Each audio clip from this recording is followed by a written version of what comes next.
En los últimos meses se ha hablado mucho sobre el río Masacre o Dajabón. Probablemente has escuchado hablar sobre la obra literaria El Masacre se pasa a pie. Esta obra generó una gran popularidad y simbolismo sobre este río. Sin embargo, últimamente diferentes medios de comunicación le han dado una gran cobertura al proceso de construcción de un canal del lado haitiano que precisamente implica al río Masacre. Esto ha generado muchos comentarios y diferentes opiniones tanto a nivel nacional como internacional. Pero no solamente eso, también ha generado reacciones y acciones de parte del gobierno dominicano y de diversos grupos armados en Haití. Pero, ¿qué sabes sobre el río Masacre? ¿Dónde nace este río y a cuál de los dos países pertenece? ¿Qué papel desempeña este en la frontera dominico-haitiana? ¿Por qué ha generado tanta controversia el canal que se construye en el lado haitiano? ¿Existen bases legales para poder realizar dicha construcción?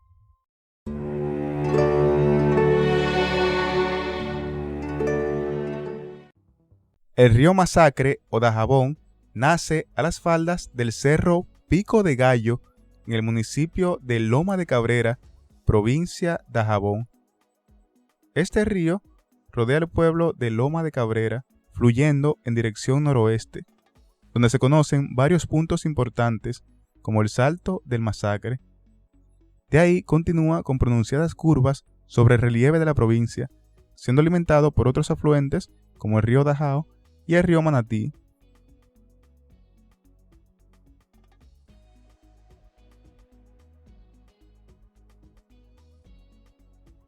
Tras aproximadamente 26 kilómetros de recorrido, el río Masacre confluye con el río Capotillo o Bernard, el cual nace en Haití, y en esta zona hace la función de límite fronterizo entre República Dominicana y Haití. Este muere en el río Masacre, y de ahí en adelante, el Masacre se convierte en el límite fronterizo entre ambos países y continúa fluyendo en dirección norte.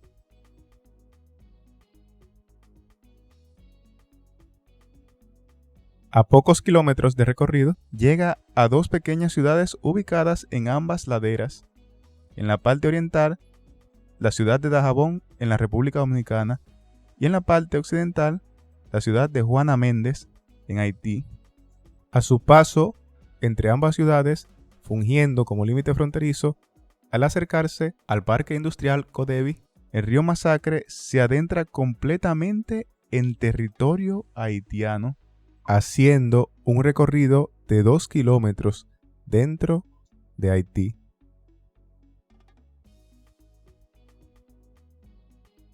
Luego, tras su breve recorrido en territorio haitiano, vuelve a internarse a la República Dominicana.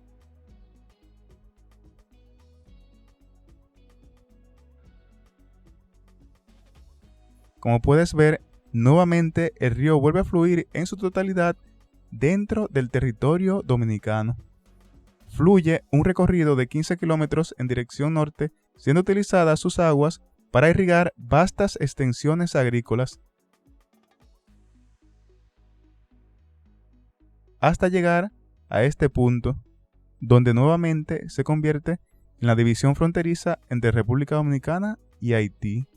Durante este trayecto final de aproximadamente 9 kilómetros, el río desempeña un papel muy importante para la flora y la fauna de la provincia de Montecristi, alimentando todo el sistema lagunar de la Saladilla, donde existen grandes cuerpos de agua, humedales y bosques, además varias especies de reptiles y anfibios. También es el hogar de muchas aves, algunas residentes en la zona y otras migratorias. Finalmente, el río desemboca cerca del pueblo de Pepillo Salcedo, en la provincia Montecristi, en la bahía de Manzanillo, en el Océano Atlántico.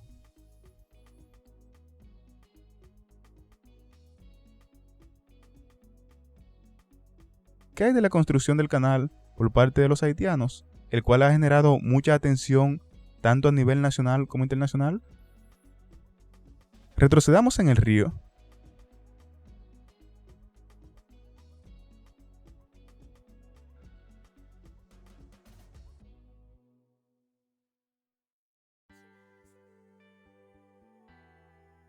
Dicha obra, como podemos ver, se ha ejecutado dentro del territorio haitiano, conectándose precisamente en el tramo que el río recorre el territorio de Haití. Ahora bien, ¿por qué ha generado tanta polémica esta construcción? ¿Tienen base legal los haitianos en la cual ampararse para efectuar la construcción de este canal? Para saberlo, debemos acudir al único documento que se ha firmado entre ambos países con el fin de lidiar con este tipo de situaciones fronterizas. Nos referimos al Tratado de Paz, Amistad y Arbitraje entre la República Dominicana y Haití, firmado en 1929. Es importante destacar que, aunque antes y después de dicho tratado se han firmado otros acuerdos entre ambas naciones, este es el cual específicamente ha establecido instrucciones para actuar en casos como estos, donde se desarrollan disputas relacionadas con los ríos fronterizos. La respuesta a una de las preguntas ya planteadas sobre la legalidad de la construcción del canal haitiano la encontramos en el artículo 10 de dicho tratado. Ahí menciona: en razón de que ríos y otros cursos de agua nacen en el territorio de un estado y corren por el territorio del otro, o sirven de límites entre los dos estados, ambas altas partes contratantes se comprometen a no hacer ni consentir ninguna obra susceptible de mudar la corriente de aquellas o de alterar el producto de las fuentes de las mismas. Es decir, si por ejemplo un río nace en el país Y y este río en cierto momento fluye entre ambos países, o si este se adentra al país X, el país X, según lo ya leído en el artículo 10 de este tratado, no puede desviar las aguas de este río proveniente del país Y o construir una obra que altere su curso. Aunque la construcción donde se conecta el canal al río se efectuó en territorio haitiano, el río nace en República Dominicana. Por lo tanto, es un río dominicano. Y como vimos, según el artículo 10, refiriéndose a los ríos que nacen en cada país, ambas partes se comprometen a no hacer ni consentir ninguna obra susceptible de mudar las corrientes de aquellas aguas o de alterar el producto de las fuentes de las mismas. Ahora, ¿quiere decir esto que los haitianos no pueden utilizar las aguas del río para regar sus tierras y desarrollar su agricultura? Veamos la parte final del artículo 10. Esta disposición no se podrá interpretar en el sentido de privar a ninguno de los dos estados del derecho de usar de una manera justa y equitativa dentro de los límites de sus territorios respectivos dichos ríos y otros cursos de agua para el riego de las tierras y otros fines agrícolas e industriales. Como ves, ellos pueden utilizar las aguas del río para agricultura, sin embargo, deben hacerlo de manera justa y equitativa, sin desviar o alterar significativamente su cauce. Por lo tanto, se deduce que antes de haber realizado una obra que implique el río, se debió haber consultado con el gobierno del país de donde éste procede. Pero, ante las circunstancias actuales, en las que se ha generado una gran tensión, ¿cuál debe ser el procedimiento a tomar por parte de ambos países? El mismo tratado, en el artículo 3, dispone de los pasos a ejecutar en estas circunstancias.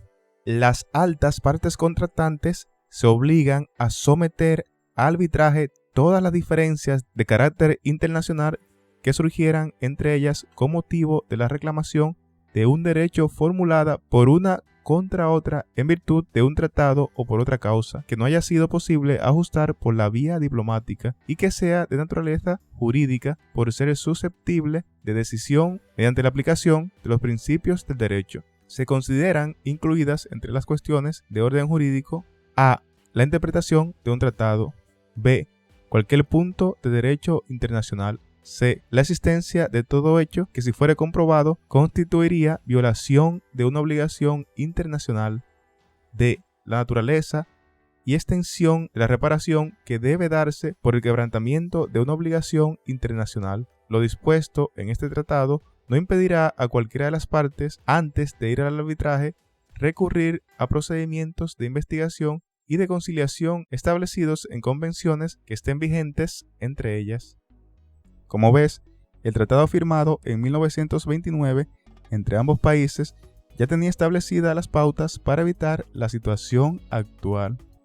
Además, establece los pasos a seguir ya generada la situación. Sin embargo, hay que tomar en cuenta que ya desde un periodo de tiempo las turbulencias políticas de Haití han desestabilizado todo el estado y básicamente dicho país lleva un gran tiempo sin contar con un gobierno firme con el cual se pueda dialogar y resolver de manera diplomática o mediante arbitraje las diferencias. Ahora, nos gustaría conocer tu opinión, dado que en Haití se está tratando de reconstruir un gobierno. ¿Crees que ambos estados se sienten a dialogar sobre esta situación con el río Masacre? ¿O con el tiempo todo esto se olvidará? ¿O peor aún, conducirá esto a un conflicto mayor entre ambos países? Por favor, siéntete libre de expresar tu comentario de manera objetiva y respetuosa. De esta forma, todos podremos enriquecer nuestros conocimientos y perspectivas.